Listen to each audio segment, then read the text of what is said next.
साईं सुप्रभात, साईं मॉर्निंग। ये संदेश अभी आपके पास पहुंचा है। इसमें साईं की मर्जी है कि ये संदेश आपके पास पहुंचे।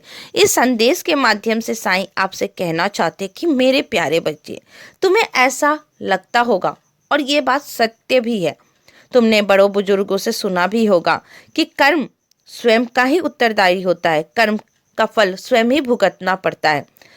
मैं कहता हूँ, तुम्हारा साईं कहता है कि संपत्ति का उत्तराधिकारी एक से अधिक लोग हो सकते हैं, उस संपत्ति के मालिक एक से अधिक बच्चे हो सकते हैं, लेकिन कर्म का उत्तराधिकारी केवल और केवल वो खुद ही होता है, वो स्वयं ही होता है।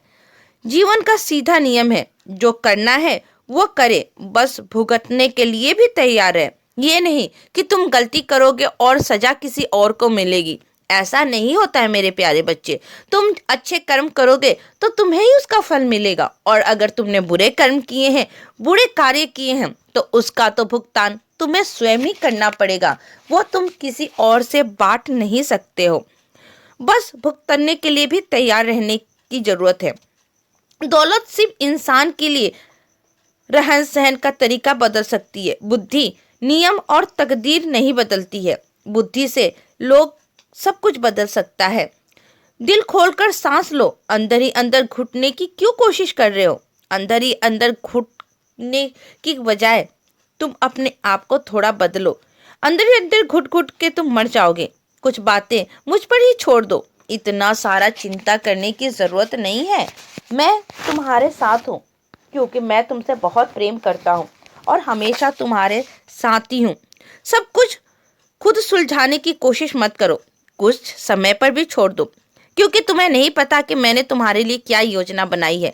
तुम्हें नहीं पता कि भविष्य में क्या होने वाला है। तो मेरे प्यारे बच्चे, बस आज में जियो, आज को तुम बदलने की कोशिश करो, आज का जीवन सुधारने की कोशिश करो। बाकी चीजें मैं देख लूंगा, जहाँ किसी की नहीं चलती वहाँ उसकी चलती है। ये तुमने हमेशा ही सुना होगा और ये सच होता है। जब तुम अपने हाथ पैर चला लेते हो, जब तुमसे कोई कार्य नहीं होता है, तो तुम किस पर छोड़ देते हो? ईश्वर परमात्मा पर।